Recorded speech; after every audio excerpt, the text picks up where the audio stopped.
C'est l'heure du bilan pour les membres de la Convention citoyenne sur le climat. Ils se réunissent à partir de ce matin pour une ultime session. Après avoir travaillé durant 9 mois, les 150 citoyens tirés au sort ont remis 149 propositions au président de la République fin juin. Et ce week-end, ils se prononcent sur la traduction par le gouvernement de leurs propositions.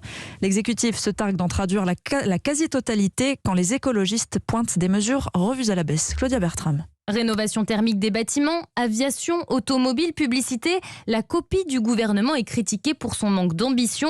L'une des principales mesures portées par la Convention, l'obligation de la rénovation énergétique des bâtiments d'ici 2040. Mais le gouvernement ne retient pas l'obligation généralisée et opte pour l'interdiction de la location des passoires thermiques d'ici 2028. Autre point noir, l'interdiction de la publicité pour les produits les plus polluants, comme les SUV, se limite finalement aux seules énergies fossiles. Ou encore l'interdiction de certains vols intérieurs conditionnés par le gouvernement à une alternative de moins de 2h30 en train, quand la Convention proposait 4 heures. Et les exemples peuvent se multiplier.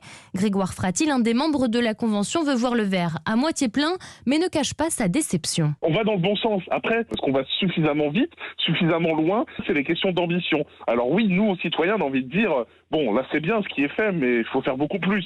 C'est notre rôle un peu de secouer le cocotier. Côté exécutif, on défend. Avant de se demander si on est à 100% de ce qu'ont proposé les citoyens, on constate que ça a permis de faire bouger beaucoup de lignes, avance un conseiller. Claudia Bertram du service politique d'Europe.